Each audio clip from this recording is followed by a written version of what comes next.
잠시 기도하겠습니다. 하나님 아버지 감사합니다.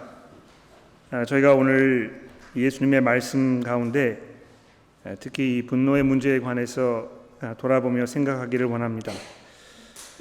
하나님 저희들의 마음을 주장하셔서 주의 말씀을 들을 때에 저희가 많은 것을 생각하며 또 우리 스스로를 돌아보며 주의 말씀에 경청하게 하시고 그냥 듣는 데서 끝나지 아니하고 우리의 삶이 하나님 보시기에 합당한 모습으로 변화되어 갈 수 있도록 저희를 도와주시기를 우리 구주 예수 그리스도의 이름으로 간절히 기도합니다. 아멘. 분노를 조절하지 못하는 사람과 함께 사는 것은 참 어려운 일입니다.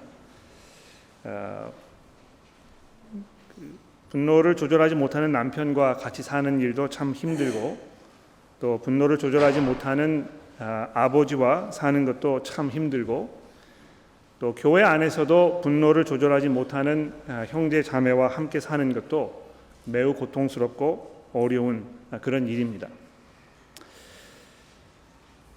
이렇게 주위를 돌아보면 정치적으로 또 사회적으로 실망감이 분노로 표출되었던 그런 시기를 저희가 최근에 거쳤습니다. 어떤 그 사회의 부조리라든지 권력자들의 비리가 사람들을 격분하게 만들고 이것이 사회적으로 집단적으로 표출되는 그런 모습을 우리가 보게 되었습니다. 또 적게는 이 불만족스러운 가정 생활이 이 부부간의 그 분노로 표출되어서 관계가 어렵고 또 삶이 행복하지 못한 또 어떤 경우에는 서로 갈라서야 하는 그런 뼈아픈 경험 속에 많은 분들이 있기도 합니다. 부모와 자식 간의 분노의 문제도 매우 어려운 문제임에 분명합니다. 대부분의 경우에 이 부모님께서 자식에 대해서 화를 참지 못해서 어려운 문제가 되기도 합니다만 경우에 따라서는 이 자식의 그 분노가 부모를 당황하게 하는 그런 경우도 많이 있는 것 같습니다. 평소에 화를 잘 내지 않는 그런 그 온화한 성격을 가지고 계시는 분이라고 사람이라고 자기 스스로 이렇게 자부를 해도 운전 중에 자신도 모르게 이 욱하는 무엇인가 치밀어 오르는 이런 것을 많은 분들이 느끼면서 나도 별 수 없다 하는 그런 생각을 갖게 되기도 하는 것입니다. 이렇듯 이 분노라는 것은 굉장히 일반적이고 많은 사람들이 공통적으로 겪는 그런 어려움임에 분명합니다. 그러나 특별히 이 분노의 문제는 우리 한국 사람들에게 보다 이슈화되는 그런 그 어려움이 아닌가 생각합니다. 많은 사람들이 우리 한국 사람들 그 스스로 평가를 하면서 우리가 굉장히 다혈질적인 그런 민족이라고 이렇게 이야기하는데 실제로 우리 한국 사람이라든지 또 남미 사람이라든지 또 이 중동에 있는 분들이라든지 이런 분들이 굉장히 화를 빨리 내는 그런 그 성향이 있는 게 분명합니다. 특히 이 호주에 살면서 이 서양 사람들과 우리가 비교해 보면 그런 그 성향이 굉장히 분명하게 두드러지는 것을 우리가 이 경험을 통해서 알고 있습니다. 그래서 우리 이 한국 모든 사람들에게 특별히 이제 이 이슈가 되는 그런 문제입니다만 한국 사람들 중에서도 특별히 남자들에게 이것이 큰 문제가 아닌가 이런 생각을 제가 해보았습니다. 물론 여성분들 가운데에도 이 분노의 문제가 큰 이슈로 작용하고 있는 분들이 있다는 걸 제가 알고 있습니다. 그러나 일반적으로 보았을 때 특히 남자들에게 이것이 쉽지 않은 문제라는 것을 제가 알고 있다는 것입니다. 사도 바울도 이 점을 놓치지 않고 있었기 때문에 디모데전서 2장 8절 말씀에 보면 이렇게 이야기하지 않습니까? 그러므로 각 처에서 남자들이 분노와 다툼 없이 거룩한 손을 들어 기도하기를 내가 원한다 이렇게 기록한 것입니다. 이 남자들에게 특히 이 이슈를 이야기하고 있는데요. 좀 더 내려가 보게 되면 여자들에게는 또 다른 이슈를 사도 바울이 이야기하고 있지 않습니까? 이 순종하는 문제에 대해서 이야기하고 있는데 특히 남자들에 대해서는 이 분노의 문제를 사도 바울이 지적하고 있는 것입니다. 실제로 남자분들이 이 분노를 잘 참지 못하는 그런 경우를 우리가 종종 보게 됩니다. 약간 그 사이드 이슈입니다만 한 번도 이 문제에 대해서 제가 여러분들에게 말씀드릴 기회가 없었기 때문에 오늘 이 자리에서 잠깐 말씀을 드리고 싶은 것은 남편 또는 아버지의 이 가정 폭력의 문제입니다. 남성분들이 그 자기 분노를 잘 절제하지 못해서 이것이 이 폭력적으로 표현되는, 여기 이제 그 폭력이라는 것은 뭐 그냥 단순히 이 주먹으로 사람을 때리는 그런 그 행위만을 말하는 것이 아니고 언어의 폭력, 또 정신적 폭력, 이런 것들을 모두 포함하는 것입니다. 작년에 이 앵글리칸 교회 그 총회가 있었을 때 이 가정 폭력 문제, 특히 교회 안에서 성도들 간의 성도의 가정에서 벌어지는 이 가정 폭력의 문제에 대해서 많은 이야기가 있었습니다. 제가 그때 이제 그 이야기를 우리 교회 여러분들에게 잘 말씀드리지 않았습니다만, 제가 이제 그 기회를 이렇게 기다리고 있었는데 오늘 예수님께서 이 분노의 문제에 대해서 말씀하시고 계시기 때문에 이 가정 폭력의 문제에 대해서 우리가 조금 생각해 봐야 되지 않을까 이렇게 생각합니다.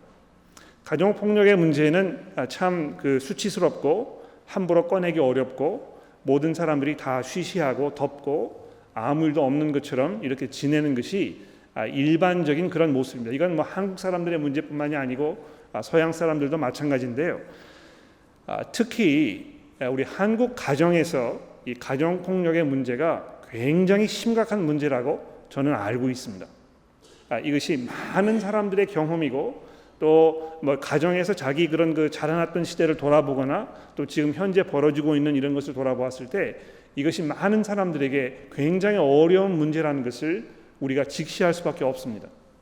우리가 이 문제에 대해서 눈을 감고 또 없는 것처럼 하고 그냥 아무 문제도 없는 것처럼 행세하는 것은 우리가 성도로서 그리스도 안에서 거듭난 사람들로 해야 할 그런 일은 아닌 것입니다. 혹시 이 자리에 이 가정 폭력의 문제로 고민하고 상처를 입으시고 어려움 가운데 계시는 분들이 계시다면 꼭 저를 찾아와 주십시오. 이것은 우리가 그냥 쉬쉬하고 넘어갈 문제가 아니고 이것이 아주 중요한 문제이고 이것이 굉장히 그 고통스러운 문제이기 때문에 우리가 이것을 잘 정리할 그럴 필요가 분명히 있는 것입니다.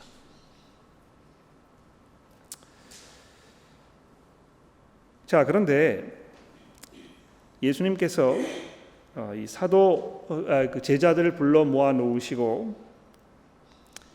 바리새인과는 더 나은 의로 살아야 하는 그 삶에 대해서 우리에게 말씀하고 계십니다. 예수님께서 이 산상수훈을 통해서 우리에게 말씀하시고자 하는 바는 세상과 구별되는 삶입니다. 우리가 이 세상의 풍조를 따라가지 말고 또 모든 사람들이 다 그렇게 하기 때문에 우리도 그렇게 하는 것이 마땅한 것인 것처럼 생각하지 말고 우리 마음의 변화를 받아서 우리가 이 그 세상에 휩쓸리지 아니하고 하나님의 부르심을 받은 그 백성다운 이 변화된 삶을 사는 것이 얼마나 중요한 것인지에 대해서 지금 말씀하고 있습니다. 이것은 그냥 뭐 어떤 그 도덕적인 삶, 윤리적인 삶, 모든 인간들에게 공통적으로 적용되는 당연한 어떤 삶, 이런 것에 대한 말씀이 아니고요. 이 하나님의 나라의 백성으로 초대를 받은 이 예수 그리스도와 이 하나가 된 그런 그 하나님의 백성들을 향해서 하나님께서 이 요구하시는 그 삶의 모습에 대해서 지금 말씀하고 있는 것입니다. 물론 이 자리에는 예수 그리스도를 구주로 고백하지 않으시는 아직 하기 어려우신 그런 분들 앉아 계시기 때문에 예수님께서 이 분노의 문제에 대해서 우리에게 말씀하는 것이 여러분들에게 설득력 있게 다가오거나 내가 이렇게 해야 되겠다 동의하기 어려우신 분들이 계실지 모릅니다. 그러나 그렇다면 적어도 여러분께서는 이 기독교인들이 왜 이렇게 생각하고 왜 이런 방식으로 서로 관계하는지에 대해서 잘 들어보시고 왜 그렇게 해야 하는 것인지 그 이유를 한번 들어보시면 좋겠습니다. 그러나 이미 예수 그리스도의 제자로 살고 계시는 성도 여러분들, 그리스도를 구주로 고백하고 하나님의 은혜 가운데에서 내가 영생의 소망 가운데 살고 있다고 고백하시는 여러분들은 오늘 이 본문의 말씀을 들으신 후에 집에 돌아가셔서 여러분의 그 분노의 문제에 대해서 어떤 결정을 내리실 것인지 이것을 잘 들어보시고 그리고 행동에 옮기셔야 할 것입니다. 자, 그럼 그것을 전제로 해서 본문의 말씀을 조금 살펴보도록 하겠습니다.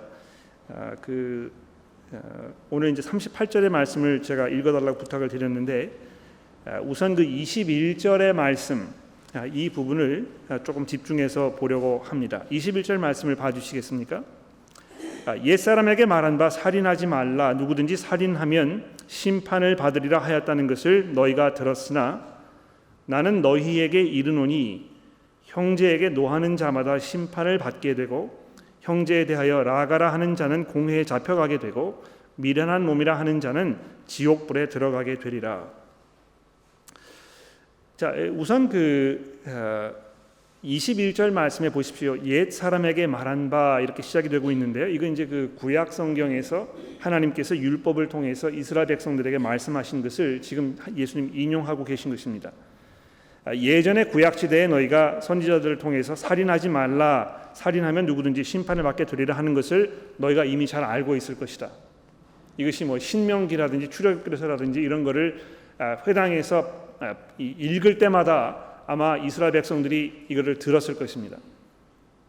그러나 나는 너희에게 이르노니 22절에 내가 너희에게 이르노니 하는 이 구절이 굉장히 중요한 것이죠. 너희가 예전에 이렇게 하는 것이 옳다는 것으로 생각하고 있었지만 내가 이제 이 그리스도로서 하나님의 나라의 그 주권자로서 내가 이것을 너희에게 이제 보다 분명하고 정확하게 내가 설명한다 이렇게 말씀하신 것입니다.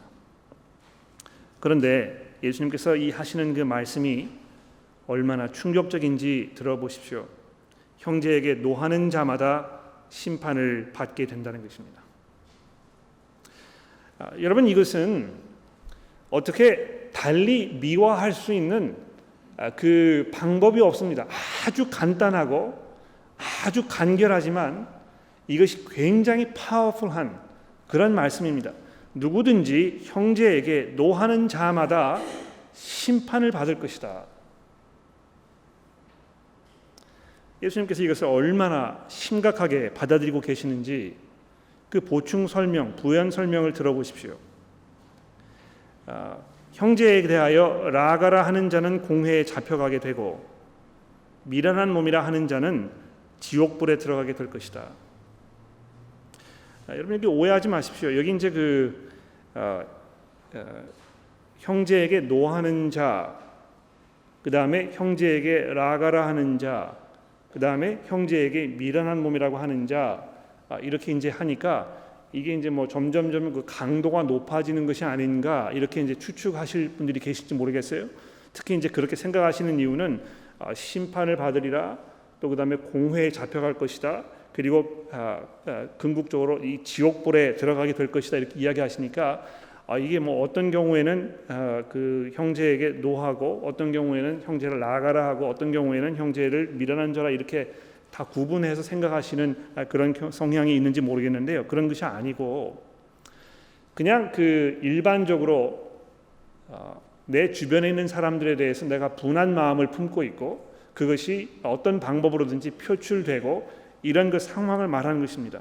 그리고 그런 상황에 대해서 예수님께서 분명한 그 결과가 있을 것에 대해서 지금 말씀하고 있는 것입니다. 심판을 받거나 공회에 잡혀가거나 지옥불에 들어가거나 하는 것이 똑같은 일이라는 것입니다. 하나님께서 형제를 미워하는 사람을 심판하실 것이고 또 형제에 대해서 라가라 하는 사람은 이 하나님께서 세워놓으신 그 공회 그 자리에 가게 될 것이고 형제에 대해서 미련한 놈이라고 이야기하는 사람은 지옥불에 들어가게 될 것이라고 지금 말씀하고 있는 것입니다. 그냥 겉으로 나타나는 그 눈에만 보이는 의, 그러니까 이 뭐 살인, 그 누구를 실제로 이렇게 육체적으로 해하는 그런 행동만 하지 아니하면 내가 괜찮은 것인 것처럼 이렇게 생각했던 바리새인들을 향해서 그런 것이 아니고 내 속을 들여다보면서 내 속에 지금 어떠한 마음 상태가 있는지를 돌아보라고 예수님 지금 요구하고 계시는 것이죠. 왜 우리가 형제에게 노하게 됩니까? 여러분 잘 한번 돌아보십시오. 최근에 누구를 향해서 이 분한 마음을 품으셨던 분들이 계십니까? 저도 뭐 그런 경우가 있었는데요. 왜 그렇습니까? 내가 부당한 피해를 당했다고 생각하기 때문에 그렇습니다. 뭐 그것이 금전적이든지 정신적이든지 육체적이든지 무엇을든지 막론하고 지금 내가 이 undeserved 부당한 그런 그 대우를 받았다고 생각하기 때문에 또는 상대방이 나에 대해서 무리한 또는 무례한 그러한 요구를 하고 있다고 생각하기 때문에 우리가 분노하게 됩니다. 내가 무시를 당했다고 생각하거나 나의 권리가 침해를 당했다고 생각하거나 나의 명예가 더럽힘을 당했다고 생각하거나 내가 이 감당하기 어려운 손해를 보았다고 생각하거나 이랬을 때 우리가 분노하게 되는 것입니다. 그런데 많은 경우에 우리의 분노가 정당한 분노라는 것을 우리가 시인하지 않을 수 없습니다.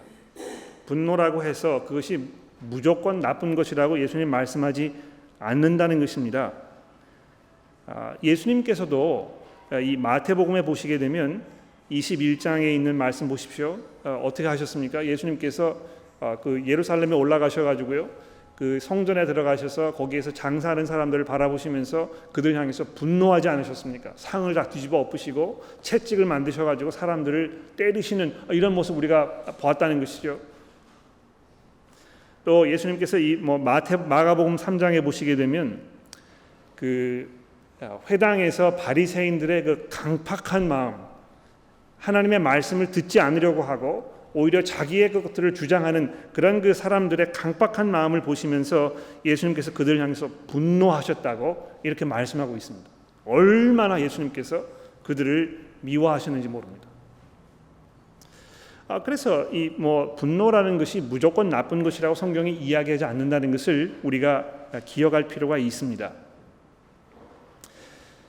또 실제로 많은 경우에 우리가 부당한 그런 대우를 당하게 되고 또 그랬을 때 우리가 분노할 수밖에 없는 그런 것이 현실이라는 것입니다.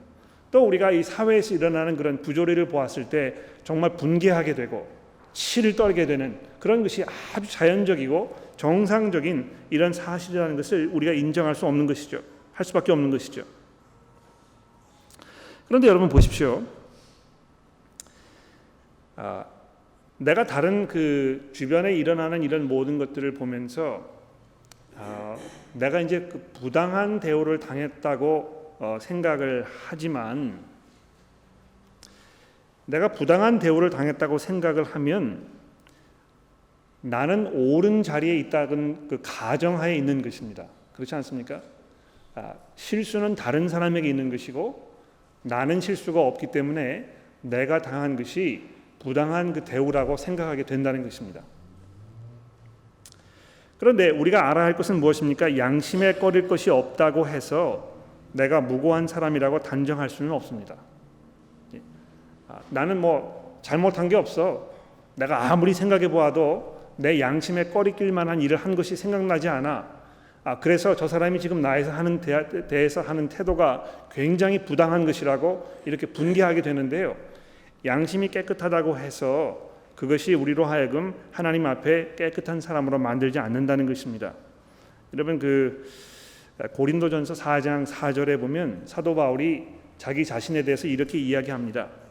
내가 자책할 아무것도 깨닫지 못하나 지금 이 고린도 교회 성도들이 사도 바울을 바라보면서 불만족스럽고 그에 대해서 이 비판을 하고 이런 그 상황 속에 있었는데요. 그런 상황에 비추어서 사도 바울이 뭐라고 이야기하고 있습니까? 내가 자책할 아무것도 깨닫지 못하나 내가 지금까지 해온 그 사역을 돌아보았을 때 내가 그 양심에 꺼리끼거나 또 누구에게 지적을 당하거나 그래야 할 그런 것을 내가 도무지 생각나지 않는다. 내가 양심이 깨끗하다. 그러나 이로 말미암아 의롭다함을 얻지는 못하리라. 그렇다고 해서 내가 하나님 앞에 의롭다고 떳떳하게 나갈 수 있는 그런 사람이 아니라는 것입니다. 왜 그렇습니까? 다만 나를 심판하실 이는 주시기 때문에 그런 것입니다. 주께서 우리의 마음을 돌아보고 계시고 그분께서 우리의 이 가장 깊은 곳에 감추어져 있는 우리의 생각을 감찰하시고 그 누구도 알 수 없는 우리 마음속의 비밀들을 하나님께서 꿰뚫어 보시고 계시기 때문에 우리가 두려운 마음으로 그 앞에 나아갈 수밖에 없다는 것입니다. 그래서 내가 뭐 이 부당한 대우를 당했다고 해서 금방 이렇게 분노로 진전되어 나아가는 것은 별로 그렇게 현명한 방법이 아니라는 것을 우리가 인정할 필요가 있습니다.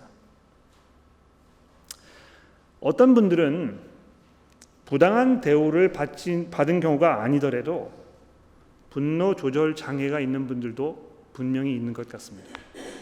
이거 이제 인정하기가 굉장히 어려운 그런 부분인데요.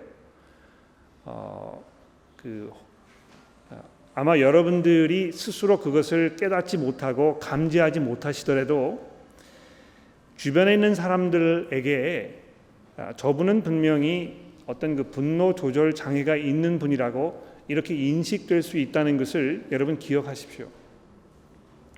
또 우리가 이제 그런 문제에 대해서 이렇게 지적하고 그분 찾아가서 그런 제안을 드리고 하는 것이 굉장히 부담스럽고 굉장히 두렵고 우리가 할 일이 아니라고 이렇게 생각할 수 있습니다.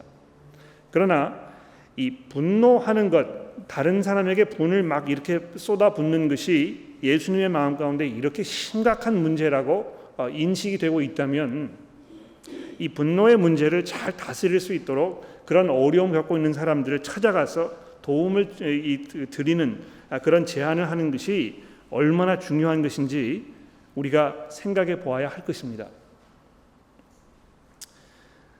대부분의 경우에 굉장히 오랜 기간 동안 좋은 환경 속에서 좋은 본을 보지 못했기 때문에 그 누구도 그 사람의 어떤 분노 이것을 통제하지 못했기 때문에 그냥 마음에 있는 것을 무조건 다 쏟아 부어야 하는, 그래야 속이 시원한 이런 상황 속에 그냥 계속 있었기 때문에 이 분노 조절 장애는 굉장히 어려운 문제라고 생각합니다.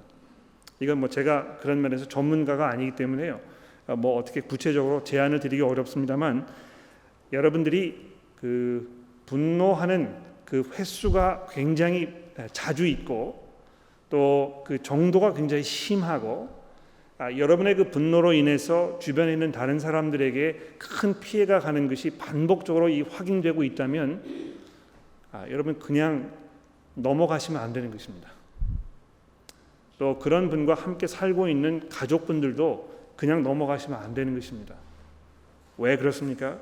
이 그리스도의 제자로서 합당하지 않은 것이기 때문에 그런 것입니다. 자, 이렇게 해서 본문의 이제 첫 부분에 보게 되면 내가 이 분을 내는 문제 여기에 대해서 이제 말씀하고 있는데요. 기가 막힌 것은 곧바로 이어지는 23절, 24절 여기에 있는 이 말씀입니다. 이 예수님의 이 반전 그것을 잘 보십시오. 그러므로 23절입니다. 그러므로 예물을 제단에 드리려다가 거기에서 내 형제에게 원망 들을 만한 일이 있는 것이 생각나거든 예물을 제단 앞에 두고 가서 형제와 화목하고 그 후에 와서 예물을 드리라. 너를 고발하는 자와 함께 길에 있을 때에 급히 사화하라. 그를 고발하는 자가 너를 재판관에게 내어주고 재판관이 옥리에게 내어주어 옥에 가둘까 염려하라. 진실로 너희에게 이르노니 내가 한 푼이라도 남김없이 다 갚기 전에는 결코 거기에서 나오지 못하리라. 여러분 이거 제가 이 설교를 준비하면서 처음에 이걸 잘 인식을 못했는데요. 21절, 22절에는 내가 화를 내는 문제, 즉 다른 사람이 나에게 피해를 주었기 때문에 내가 화를 내는 문제 여기에서 예수님 시작하고 있습니다만 결론이 지금 어디에서 나고 있습니까? 그러므로 이렇게 하면서 지금 내가 다른 사람들에게 피해를 주고 있는 상황에 대해서 말씀하고 계시는 것입니다. 예? 지금 내가 정당하게 이 화를 내는 그런 문제에 대해서 내가 피해자라는 입장에서 문제를 지금 접근하고 있는 것을 우리가 생각하고 있었는데요. 예수님께서 이걸 확 뒤집으셔가지고 내가 가해자에 있는 상황을 지금 얘기하는 것입니다. 우리는 내가 억울하게 이 그 피해를 입어가지고 화를 참지 못하는 이런 문제, 내가 이거 어떻게 해결할 것인가, 여기에 지금 집중하고 있는데요. 예수님 이걸 확 바꾸셔가지고 그거 잠깐 접어두고 내가 다른 사람에게 화를 입혀서 그 사람으로 하여금 분노하게 되었던 그 상황을 먼저 생각해 보라는 것입니다. 그러므로 예물을 제단에 드리려다가 가서 거기에서 내 형제에게 내가 원망 들을 만한 일이 생각나거든. 이 반전 아닙니까? 또 너를 고발하는 자가 함께 길에 있을 때에 내가 남에게 피를 준 경우에 대해서는 우리가 훨씬 더 덜 민감합니다.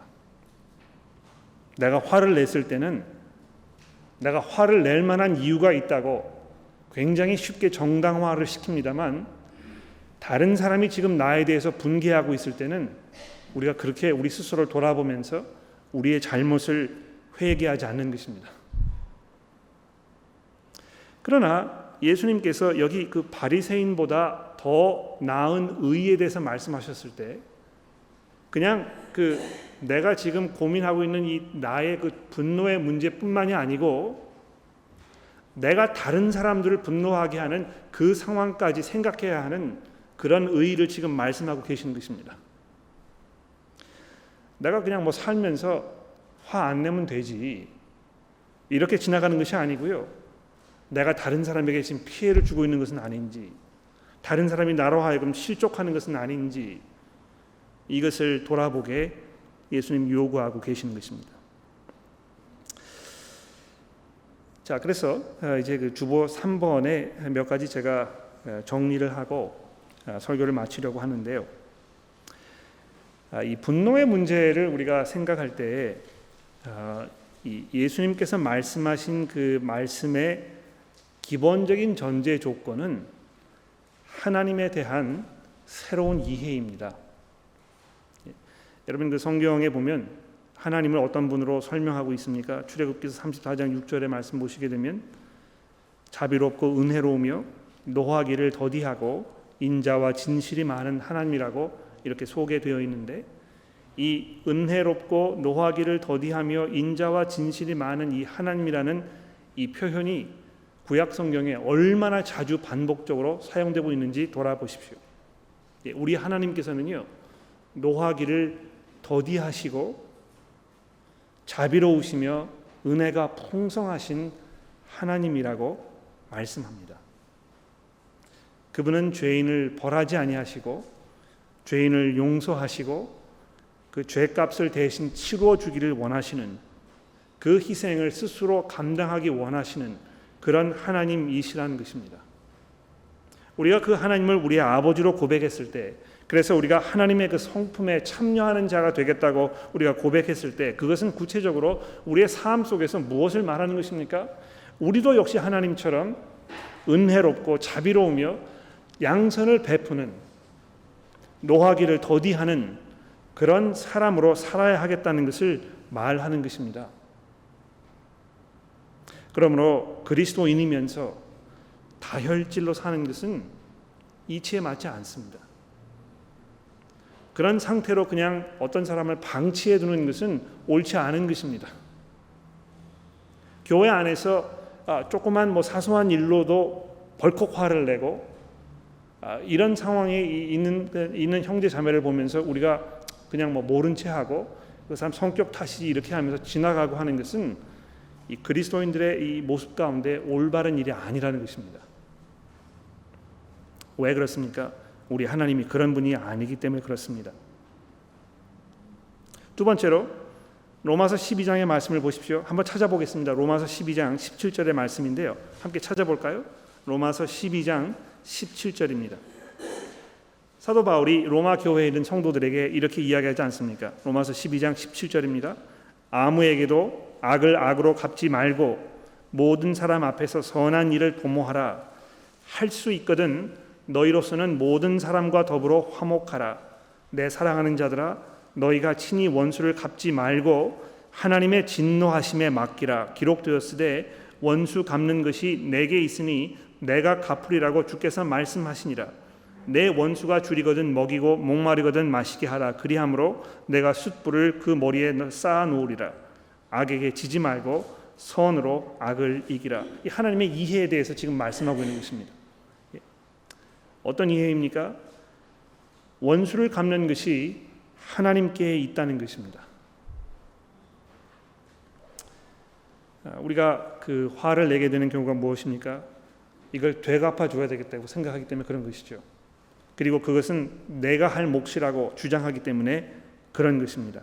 그러나 하나님이 어떠한 분이신지, 그분이 이 자비의 하나님이심과 동시에 정의의 하나님이시고 이 세상을 주관하고 다스리며 심판하실 하나님이시라는 것을 우리가 마음속에 깊이 간직하고 있다면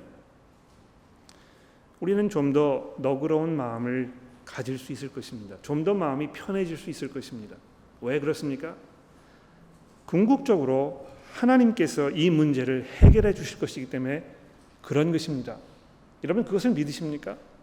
지금 여러분께서 삶 속에서 겪고 계시는 그 억울함 또는 그 피해, 내가 지금 감당하기 어려운 그런 이 슬픔, 이런 모든 것들이 궁극적으로 하나님의 손에 의해서 아주 완전하고 깨끗하게 정리되어서 더 이상 내가 마음속에 앙금을 품지 않아도 되는 그 날이 올 것이라는 것을 여러분 확신하고 계십니까? 그렇다면 우리는 삶 속에서 변화를 받아야 할 것입니다. 우리의 삶 속에 이 분노의 문제에 있어서 분명한 변화가 일어나야 할 것입니다. 몇 가지 구체적인 제안을 드려보려고 합니다. 그러므로 오늘 우리 아침에 읽은 본문 말씀에 38절부터 예수님 뭐를 말씀하고 있습니까? 너그러움에 대해서 말씀하고 계십니다. 또 눈은 눈으로 이는 입으로 갚았다 하는 것을 너희가 들었으나 나는 너희에게 이르노니 악한 자를 대적하지 말라. 누구든지 내 오른편을 찌거든 왼편도 돌려대며 또 너를 고발하여 속옷으로 가지고자 하는 자에게 겉옷까지 가지게 하며 또 누구든지 너로 억지로 오리를 가게 하거든 그 사람과 심리를 동행하고 내게 구하는 자에게 주며 내게 꾸고자 하는 자에게 거절하지 말라. 예수님 뭘 지금 강조하고 계시는 것입니까? 너그러움. 하나님께서 우리를 향해서 정말 너그럽게 대해 주셨기 때문에 우리가 형제 자매들에 대해서 너그럽게 대하는 것에 대해서 말씀하고 있습니다. 특히 교회 안에서 이 너그러움의 문제에 대해서 잠시 생각해 봅시다. 여러분 교회 안에서 형제 자매들 대하는데 여러분 너그럽게 대하고 계십니까? 많은 경우에 교회에서 자기의 것을 고집하기 때문에 너그럽기가 굉장히 어려운 그런 상황이 종종 발생하곤 합니다. 이 자기의 주장을 관철시켜서 자기의 생각과 방법대로 일이 진행되어야만 직성에 풀리는 그런 분들이 계십니다. 한번 돌아보세요. 지금까지 뭐 내가 이 교회 생활을 하면서 어떤 그 교회에 이제 무슨 결정이 있지 않았습니까? 뭐 이렇게 하자. 근데 그 결정을 하는 그 과정 속에서 이 충분한 토론과 또 냉철한 판단이 정말 중요하고, 그래서 어떤 그 여러 가지 이슈가 있을 때 이것을 충분하게 얘기하고 이런 것이 중요하지만, 그러나 그 후에 결정이 나고 나면 그 결정에 내가 동의하지 않아도 순종하는 것이 너그러움입니다. 그렇지 않습니까? 끝까지 그것을 내가 거부하거나 내 반대 의사를 아주 강력하게 표시하거나 이렇게 하는 것은 결국 이 분노를 참지 못하는 것입니다. 사도 바울이 고린도 교회를 향해서 뭐라고 말씀하고 있는지 잠시 돌아보기를 원합니다. 여러분 성경을 가지고 계시니까 저와 함께 고린도전서 6장의 말씀을 잠깐 살펴봐 주시겠습니까? 고린도전서 6장입니다. 고린도전서 6장 1절부터 제가 좀 읽어보도록 하겠습니다. 고린도 교회 안에 이 송사의 문제가 벌어졌습니다. 뭐 사기가 있었는지 데퍼메이션 케이스가 있었는지 자세히는 잘 모르겠습니다만 굉장히 어려운 상황이 교회 안에 벌어진 것 같아요. 한 교인과 또 다른 교인이 지금 서로 이 잘못을 가리지 못해가지고 지금 이 법정에 가서 이 문제를 법으로 해결하려는 그런 상황이 벌어진 것 같아요. 제가 읽어보죠. 6장 1절입니다. 너희 중에 누가 다른 이와 더불어 다툼이 있는데 구태여 불의한 자들 앞에서 고발하고 성도 앞에 하지 아니하느냐? 성도가 세상을 판단할 것을 너희가 알지 못하느냐? 세상도 너희에게 판단을 받겠거든 지극히 작은 일 판단하기를 감당하지 못하겠느냐? 우리가 천사를 판단할 것을 너희가 알지 못하느냐? 그러거든 하물며 세상 일이랴. 그런즉 너희가 세상 사건이 있을 때에 교회에서 경히 여김을 받은 자들을 세우느냐? 내가 너희를 부끄럽게 하려 이 말을 하노니 너희 가운데 형제간의 일을 판단할 만한 지혜가 있는 자가 이같이 하나도 없느냐? 형제가 형제를 더불어 고발할 뿐더러 믿지 아니하는 자들 앞에서 하느냐? 너희가 피차라 고발함으로 너희 가운데 이미 뚜렷한 허물이 있나니 차라리 불의를 당하는 것이 낫지 아니하며 차라리 속는 것이 낫지 아니하냐? 너희는 불의를 행하고 속이는구나. 그는 너의 형제로다. 불의한 자가 하나님의 나라를 유업으로 받지 못할 줄을 알지 못하느냐? 여기 바울 사도가 고린도 교회에 지금 이 한탄 어린 조로 이야기하는 이 말을 잘 들어보십시오. 차라리 불의를 그냥 감수하면 어떻겠느냐? 다른 형제가 지금 나에 대해서 부당한 일을 한 것이 분명할 때 이것을 물론 옳고 그름을 잘 가려가지고 이것이 잘 끝나고 해결되어서 관계가 회복되고 이러면 좋겠지만 경우에 따라서는 잘못을 가리기 어려운 경우도 많습니다. 모든 일이 그렇듯이요. 다 양쪽의 그 주장이 있거든요. 실제로 제가 이 목회하면서 교우들 사이에서 벌어졌던 여러 가지 일들 이렇게 제가 잘 들어보면 누가 옳고 누가 그른지 이렇게 분간하기 어려운 경우가 굉장히 많습니다. 왜 그렇습니까? 우리가 하나님이 아니고 모든 상황을 다 이렇게 분명하게 정리하기 어렵고 또 우리가 마음속에 깊이 감추고 있는 것들이 있고 또 어떤 경우에는 내가 그것을 내 마음속에 감추고 있다는 사실조차 모르는 경우도 있는 것입니다. 그래서 이 잘못을 가리기 어려운 경우가 상당히 많이 있는데요. 그러한 경우에 어떻게 해야 되겠습니까? 사도 바울이 이야기하는 걸 들어보십시오. 그냥 불의를 내가 감수하면 어떻겠느냐?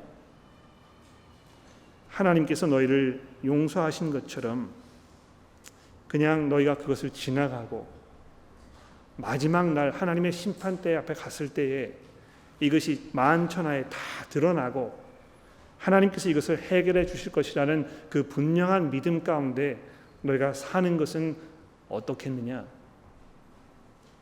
이렇게 말씀하고 있는 것입니다. 마지막으로 이 시간적인 요소에 대해서 한 가지만 말씀드리고 정리를 하겠는데요. 제가 이 설교를 준비하면서 성경을 이렇게 쭉 돌아보면서 한 가지 공통적으로 발견한 것은 이 분노의 문제에 있어서 이 시간적인 요소가 굉장히 중요하다는 것입니다. 이 잠언의 여러 군데의 말씀을 이렇게 돌아보게 되면 반복적으로 이 분노의 문제에 대해서 뭘 이야기하고 있습니까? 속히 화를 내지 말라고 이야기합니다.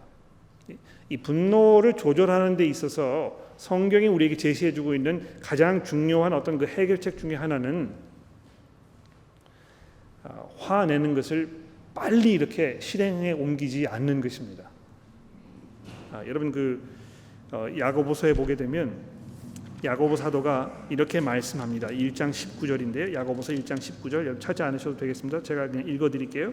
내 사랑하는 형제들아 너희가 알지니 사람마다 듣기는 속히 하고 말하기는 더디하며 성내기도 더디하라. 사람이 성내는 것이 하나님의 의를 이루지 못함이니라. 이렇게 해서 빨리 이것을 화를 드러내지 않는 이것이 얼마나 중요한 것인지에 대해서 성경이 이야기하고 있고요. 두 번째 시간적인 요소는요, 이 화를 길게 끌지 않는 것입니다. 에베소서 4장 26절 말씀해 보십시오. 화가 그냥 남아있는 상태에서 해가 지도록 하지 말라는 것입니다. 하루를 넘기지 말라는 것입니다. 화를 내는 데는 시간을 오래 두고 화를 푸는 데는 빨리 이것을 단축하고 이렇게 하는 것이 성경의 권면인 것입니다. 실제로 제가 경험해 보니까는요, 이 화라는 것은요, 마음에 품고 있으면 품고 있을수록 이것이 점점 눈덩이처럼 불어나는 것을 우리가 경험하게 됩니다. 빨리 이것을 불을 꺼야 할 텐데 거기에 이제 자꾸 연료를 부어 붓는 것이죠. 그러나 그렇게 되었을 때 걷잡을 수 없는 상태로 이게 와전되는 경우가 얼마나 많이 있습니까? 가정에서 여러분 상황을 보십시오. 그렇게 대단한 문제가 아니었는데 이거 빨리 해결하지 않고 거기 눌러 앉고 있다가 이것이 점점 눈덩이로 불어나가지고 해결할 수 없는 지경에까지 가게 된다는 것입니다. 성도 여러분, 예수님께서 하신 말씀을 잘 들어보십시오. 누구든지 형제에게 화를 내는 사람은 하나님의 나라에 합당하지 않습니다. 그렇다면 우리는 어떻게 해야 되겠습니까? 화를 내지 않도록 최선의 노력을 다해야 할 것입니다. 왜 그렇습니까? 그것이 하나님께서 우리에게 원하시고 기대하시는 바이기 때문에 그렇습니다. 자, 그런데 이건 제가 아무리 수고하고 노력해도 제가 어떻게 감당할 수 있는 문제가 아닙니다. 저는 어쩔 수 없군요. 저는 이러면 하나님의 나라에 들어갈 수 없는 것입니까? 이렇게 고민하시는 분들이 분명히 계실 것입니다. 그러나 제가 설교를 할 때마다 여러분들에게 말씀을 드립니다만, 하나님의 성령께서 우리들의 마음 가운데 어떤 변화를 일으켜 주셨습니까? 주의 말씀을 들을 때에 이것이 합당하지 않고 우리가 변화되어야 할 부분이라는 것이 우리 마음속에 확 드러나게 된다는 것입니다. 그렇게 되었을 때 그 문제를 우리가 가볍게 여기지 말고 그것을 우리가 회개하고 이것이 개선될 수 있도록 최선의 노력을 다하는 그 변화의 과정을 겪어가는 것이 중요한 것입니다. 여러분 포기하지 마십시오. 자포자기하지 마십시오.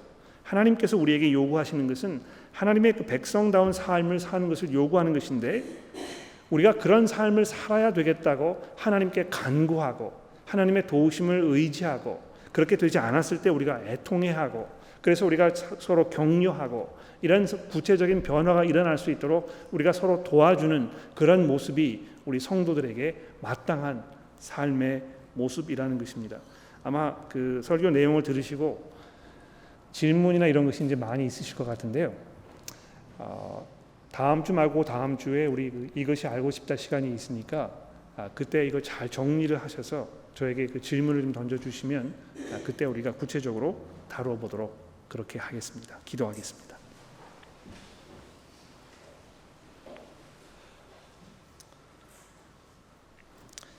하나님 아버지, 주께서 저희를 향하여 한없는 너그러움과 자비로 대해 주셨으니 감사합니다.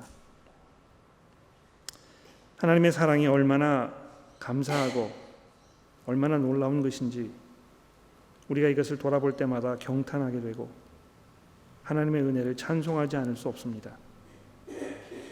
주여, 저희가 주께 간구하오니 하나님의 은혜를 입은 우리가 은혜 베푸는데 인색하지 않도록 도와주시고, 우리가 하나님을 향한 소망 가운데에서 우리의 삶을 주께 맡기며 주께서 우리의 모든 형편과 상황을 알고 계신다는 사실 속에서 마음의 평안을 얻게 하시고, 또 우리가 겸허하게 우리 스스로를 돌아보며 혹시 우리로 인해서 상처를 받고 있는 다른 형제 자매는 없는지 우리가 겸허하게 돌아보는 경건의 삶을 살 수 있도록 저희를 도와주시기를 우리 구주 예수 그리스도의 이름으로 간절히 기도합니다.